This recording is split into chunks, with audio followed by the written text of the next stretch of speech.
अस्सलामुअलैकुम व्यूअर्स, मैं आपका होस्ट तैयब ताहिर आज फिर एक नई वीडियो के साथ हाजिर हूँ। अच्छा, आज हमारा जो सेशन है वो बड़ा नॉलेजेबल होने लगा है। आज जो मैंने जिस चीज़ पे बात करनी है वो है कि जब एक इंसान ये डिसाइड करता है कि मैंने एक एसी परचेज करना है, तो उसको कौन कौन सी चीज़ों वो उसको मार्केट जाने से पहले उसे पता होनी चाहिए।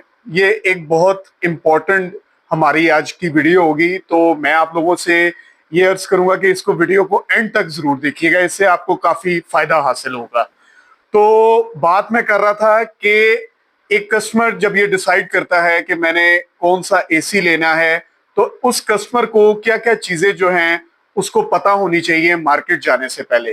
तो आज हमारा जो सेशन है वो इसके इर्द गिर्द घूमेगा। तो लेट्स स्टार्ट आवर वीडियो। सबसे पहले जब एक कस्टमर ये डिसाइड करता है कि मैंने एक एसी परचेज करना है, तो वो सबसे पहले ये देखता है कि मुझे 1 टन का एसी चाहिए, 1.5 टन का एसी चाहिए, या मुझे 2 टन का एसी चाहिए। अब इसमें फैक्टर्स इन्वॉल्व होते हैं, वो समटाइम्स इसमें भी कंफ्यूज हो जाता है क्योंकि तीनों की जो प्राइसेस हैं वो मार्केट में फ्लक्चुएट कर रही होती हैं, वो टोटली डिफरेंट होती हैं। तो उसमें उस कस्टमर को सबसे पहले जो काम करना चाहिए, सबसे पहले मैं उसके ऊपर बात करूंगा कि उसको क्या चीजें जो है उसमें देखनी पड़ेंगी। लेट सपोज एक कस्टमर है, उसके वो ये चाहता है कि मैंने 1 टन का एसी लेना है, तो उसमें उसके रूम का जो फैक्टर है वो उसको पता होना चाहिए कि 1 टन का एसी अगर मैंने इंस्टॉल करवाना है तो उसमें आपका जो रूम साइज है वो कितना होना चाहिए। तो मैं आपको न्यूमेरिकली जो एक प्रॉपर स्टैंडर्ड के मुताबिक जो है उसमें कुछ फैक्टर्स भी इन्वॉल्व होंगे, मैं उसके ऊपर भी बात करूंगा। वो मैं आपको बारी बारी जो है मैं आपको अभी एक्सप्लेन करता हूं। तो let's start with the 1 ton AC कि 1 टन का एसी अगर बंदा ये डिसाइड करता है कि मैंने 1 टन का एसी परचेज करना है, तो उसमें उसका जो रूम साइज है वो कितना होना चाहिए।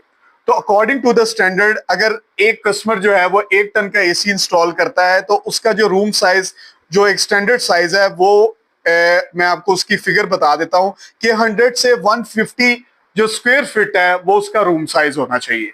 इसमें अदर फैक्टर्स भी इन्वॉल्व होते हैं, वो मैं वीडियो के आगे में एक्सप्लेन करूंगा। अगर कस्टमर ये डिसाइड करता है कि मैंने 1.5 टन का एसी लेना है, तो उसमें जो है उसको उसका जो रूम साइज है वो 150 से 200 स्क्वायर फीट जो है वो उसका रूम साइज जो है वो उसका होना चाहिए। अगर उसने 1.5 टन कैपेसिटी का जो यूनिट है उसकी फुल एफिशिएंसी वो लेना चाह रहा है। ऐसे ही अगर वो 2 टन का एसी वो लेना चाह रहा है, तो उसमें उसका जो फैक्टर है, जो फैक्टर्स जो न्यूमेरिकली जो एक स्टैंडर्ड है वो बढ़ जाता है, वो कोई तकरीबन पहुंच जाता है 250 से 300 स्क्वायर फीट। ये मैंने आपको तीनों जो स्टैंडर्ड्स हैं वो मैंने आपको बता दिए हैं। अच्छा, अब अगली जो मैंने आपको बात बतानी है वो, अब तो मैंने आपको न्यूमेरिकली जो मैंने आपको एक्सप्लेन कर दिया है, तो ये तो हो गया रूम साइज। ठीक है कि आपने यहाँ पे आपने डिसाइड कर लिया कि मैंने 1 टन का एसी लेना है, 2 टन का एसी लेना है, या मैंने 1.5 टन का एसी लेना है। ये तो तीनों एसी आपने रूम साइज के मुताबिक जो है ये आपने डिसाइड कर लिया। लेकिन अब इसमें कुछ फैक्टर्स भी आ जाते हैं। फैक्टर्स का मतलब ये है कि लेट सपोज अगर आपने 1 टन का यूनिट आपने चूज किया है, उसका रूम साइज उसके साथ मैच करता है जो मैंने आपको न्यूमेरिकली मैंने आपको बता दिया है, तो उसमें आपने ये भी उसमें चीज देखनी है कि वो जो है उसमें अदर फैक्टर्स भी इन्वॉल्व होते हैं कि जस्ट लाइक अगर let's suppose if you have install a 1 ton AC according to the square feet, यानी कि जो मैंने आपको एक्सप्लेन किया है, तो उसमें आपका जो डोर है वो कैसे ओपन हो रहा है, वो फ्लोली तो नहीं ओपन हो रहा, क्योंकि एयर कंडीशन को एक एनवायरनमेंट चाहिए होता है, वो एनवायरनमेंट आपने उसे प्रोवाइड करना है। तो आपका जो एसी है वो आपको फुली एफिशिएंसी जो है वो उसकी प्रोवाइड करेगा। चले, ये तो मैंने आपको प्रॉपर एक्सप्लेन कर दिया डिसीजन के लिए। ये अच्छा, ये तीनों चीजों में इन्वॉल्व होगा जो मैंने आपको रूम साइज के हवाले से फैक्टर बताया है। ये अगर आपने 1 टन का इंस्टॉल किया है, 1.5 टन का इंस्टॉल किया है, या 2 टन का इंस्टॉल किया है, तो आपको एनवायरनमेंट आपने अपने एसी के लिए खुद चूज करना है कि उसको अपने एनवायरनमेंट आपने खुद प्रोवाइड करना है कि अगर आप उसका डोर क्लोज रखेंगे तो वो अपनी प्रॉपर एफिशिएंसी के साथ अपने जो एम्पेयर्स हैं उसको ड्रॉप करेगा। अगली चीज आ जाती है कि आपने जो जो नेक्स्ट थिंग जो इसमें आ जाती है वो आ जाती है कि आपने T1 कंप्रेसर का एसी लेना है या T3 कंप्रेसर का एसी लेना है। अब T1 और T3 को मैंने प्रॉपर एक्सप्लेन कर चुका हूं मैं अपनी वीडियोस में कि what is the difference between a T1 compressor and a T3 compressor. T1 compressor जो है वो आपका प्रॉपर इन्वर्टर एसी, तो उसको हम कहेंगे डीसी इन्वर्टर हम कहेंगे, लेकिन उसमें एक कंप्रेसर का ये इस तरह डिफरेंस आ जाता है कि लेट सपोज अगर 50 डिग्री सेल्सियस भी अगर गर्मी पड़ती है, वो ट्रिप होने के उसमें चांस जो हैं वो आ जाते हैं। उसी तरह ही अगर T3 कंप्रेसर को मैं अगर एक्सप्लेन करूं तो वो 50 डिग्री सेल्सियस भी जो है अगर गर्मी पड़ती है तो वो अपनी प्रॉपर एफिशिएंसी के साथ वो काम करता है। ये एक न्यू टेक्नोलॉजी आप इसको कंसिडर कर सकते हैं। वैसे अगर हम इसको मैं अगर समराइज करूं, हमारे मुल्क में जिस खित्ते में हम माशाल्लाह से हमारा मुल्क है, उसमें वैसे 50 डिग्री सेल्सियस जो है वो गर्मी नहीं पड़ती। तो मेरे हिसाब से अगर T1 कंप्रेसर भी अगर लोग लेते हैं तो उनका एसी भी जो है वो प्रॉपर एफिशिएंसी के साथ वो उनको परफॉर्मेंस देगा, उसमें उनको कोई प्रॉब्लम नहीं आएगी। लेकिन लोग प्रेफरेबल करते हैं न्यू टेक्नोलॉजी की, तो उस वजह से वो T3 कंप्रेसर को ज्यादा जो है वो प्रेफरेंस देते हैं। ये हो गया दूसरी एक चीज होगी बिफोर परचेजिंग द एसी। तीसरी चीज आ जाती है गैस के हवाले से। मार्केट में R32 गैस के यूनिट भी अवेलेबल हैं, R410 के गैस के हवाले से भी अवेलेबल हैं। इसके ऊपर भी मैंने एक प्रॉपर वीडियो मैंने अब बनाई हुई है कि कौन सी एफिशिएंट गैस है। बहुत आर एफिशिएंट गैस, मैं उसकी डिबेट पे नहीं जाऊंगा। मैं इसका सिर्फ ये बात कह दूंगा कि जो top of the line companies market में एग्जिस्ट कर रही हैं, जिसमें आपका हायर नंबर 1 है, फिर डॉलन्स आ जाती है, इनके सारे यूनिट्स जो हैं वो R32 गैस के साथ हैं। तो it doesn't matter whether you should go for R32 gas और R410 गैस। ये हो गया तीसरा फैक्टर। चौथा फैक्टर जो मोस्ट इंपॉर्टेंट है कि बजटिंग करना, ये भी एक बहुत ही मोस्ट इंपॉर्टेंट चीज होती है। हर बंदे का एक अपना बजट है, हर बंदा वो बजट जो है वो उसको यूज करता है। उस हवाले से मैं इसको थोड़ी सी समराइज करके मैं ये बात कहूंगा कि अगर बंदे के पास 1 टन का बजट है, उसमें भी उसको बहुत ज्यादा जो है उसको क्लासेस मिल जाती हैं कि जस्ट लाइक अगर वो पेल का यूनिट पेल कंपनी चूज करता है तो उसके एसी जो हैं एक लो एंड एसी से लेके हाई एंड एसी तक उसको उसकी सीरीज में मॉडल्स मिल जाते हैं मार्केट में। लो एंड का मतलब ये है कि वो फीचर्स में वो कम होगा, लेकिन वो होता प्रॉपर डीसी इन्वर्टर ही है। Same with the goes for Haier, same with the goes for Dawlance, same with the goes for any company which you have chosen. वो कोई भी जो कंपनी है वो उसमें हर एक कंपनी का एक लो एंड मॉडल होता है और एक उसका हाई एंड मॉडल होता है। तो इट्स योर चॉइस और उसकी अकॉर्डिंगली मार्केट की जो प्राइस है वो सेट होती है।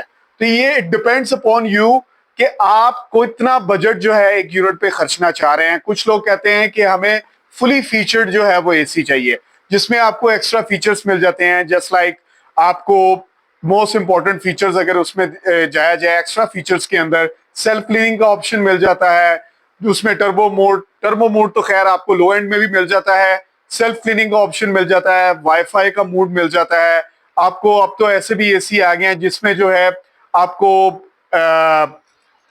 जो है जिसमें आप ये कह सकते हैं कि वो आ जाता है एयर को प्योरीफाई करने का फंक्शन जो है वो भी ऐसे भी एसी मार्केट में अवेलेबल हैं। तो these are the extra features जो आपको मार्केट में मिल जाते हैं। कुछ लोग कहते हैं कि हमें सिर्फ फुली डीसी इन्वर्टर चाहिए, वो भी आपको मिल जाएंगे। उसकी कॉस्ट जो है कंपैरेटिवली एक्स्ट्रा फीचर्स के जो एसी हैं उसमें कम होगी। तो ये मैंने आपको चौथा फैक्टर इसके हवाले से मैंने आपको एक्सप्लेन कर दिया, जिसमें आप अपनी बजटिंग कर सकते हैं। 1 टन का जो यूनिट है वो आपको सस्ता मिल जाएगा, 1.5 टन का यूनिट वो स्लाइटली जो है वो एक्सपेंसिव हो जाता है, 2 टन का जो यूनिट है वो उसमें भी आपको जो है वो उसकी प्राइस जो है वो 1.5 टन के यूनिट से ज्यादा हो जाती है। ये तो कॉमन सेंस की बात है। Same with the goes for आपको आ जाती है कैबिनेट्स आ जाती हैं, जिसमें 2 टन की कैबिनेट है, 4 टन की कैबिनेट है। उसका भी जो है वो तो ऑब्वियसली आपका जो है अगर किसी हॉल में आप रखना चाह रहे हैं तो उसमें जो वो कैबिनेट्स जो हैं वो वहां पे यूज की जाती हैं। मैं उसकी डिबेट में नहीं जाना चाह रहा, मेरी आज की जो डिस्कशन है वो स्प्लिट एसी के ऊपर है। तो ये मैंने 4 फैक्टर्स आपको मैंने एक्सप्लेन कर दिए हैं, जिसमें मैंने आपको रूम साइज मैंने सबसे पहले आपको बताया, उसके बाद फिर मैंने आपको कंप्रेसर मैंने बता दिया, T1 T3 आ जाता है, गैस मैंने आपको एक्सप्लेन कर दिया है, उसके बाद फिर मैंने आपको बजटिंग जो है मैंने प्रॉपर आपको एक्सप्लेन कर दिया। जो फाइनल मैं इस बात को इख्तिताम करते हुए मैं कहूंगा कि किस कंपनी का एसी जो है वो हमें लेना चाहिए, तो उसमें मैं आपको ये कहूंगा कि जो टॉप ऑफ द लाइन जो ब्रांड आते हैं उसमें आपका हायर आ जाता है, डॉलन्स आ जाता है, पेल आ जाता है, ओरिएंट आ जाता है, टीसीएल आ जाता है, इन्वायरो आ जाता है। They all are reliable units which are working in Pakistan with their full resources. So it's up to you कि whether which AC, which company AC जो है वो आप लेना चाह रहे हैं। हाँ, इनकी सर्विसेज में थोड़ा सा, आफ्टर सेल सर्विसेज में थोड़ा सा कंपटीशन रहता है कि जिसमें अगर हम बात करें उसकी डिबेट में जाएंगे तो टॉप ऑफ द लाइन जो है वो हायर की जो सर्विस है वो हमें अच्छी बेहतर तरीके से मिल जाते हैं। लेकिन इसका कतन मकसद ये नहीं है कि आपको पेल की जो सर्विस है वो नहीं मिलेगी, डॉलर्स की जो सर्विस है वो नहीं मिलेगी, सबकी सर्विस मिलती है। इसमें अप्स एंड डाउन्स होते रहते हैं, but all are AC are reliable. तो आज मेरी जो डिस्कशन करने का जो मोटिव था वो यही था कि एक इंसान को अगर वो एसी लेना चाह रहा है तो उसमें उसको कैसे बजटिंग करनी चाहिए, पहले कैसे उसको 1 टन का एसी लेना है, 1.5 टन का लेना है या 2 टन का लेना है, उसमें उसको कैसे चूज करना है वो मैंने आपको प्रॉपर इस वीडियो में मैंने आपको एक्सप्लेन कर दिया। तो इस वीडियो को हम खत्म करते हैं। वीडियो के इख्तिताम पर मैं आज ये आपसे रिक्वेस्ट करूंगा कि अगर आपको कोई भी क्वेश्चन हो तो आप उसके रिगार्डिंग जो है मुझे आप मैसेज कन्वे कर सकते हैं कि हमें इसके हवाले से इंफॉर्मेशन चाहिए। मैं आपको उसका पूरा फीडबैक दूंगा और उसके ऊपर कोशिश करूंगा कि मैं आपको वीडियो जो है मैं आपको बना के मैं उसको प्रॉपर एक्सप्लेन करूं, या अगर आप व्हाट्सएप पे मुझसे उसके हवाले से डिस्कशन करना चाहेंगे तो मैं 24 आवर्स जो है मैं हाजिर हूं। तो आज की वीडियो को हम खत्म करते हैं। इंशाल्लाह मैं नई वीडियो के साथ में हाजिर हूंगा। तो कल तक के लिए मुझे आप इजाजत दें। खुदा हाफिज।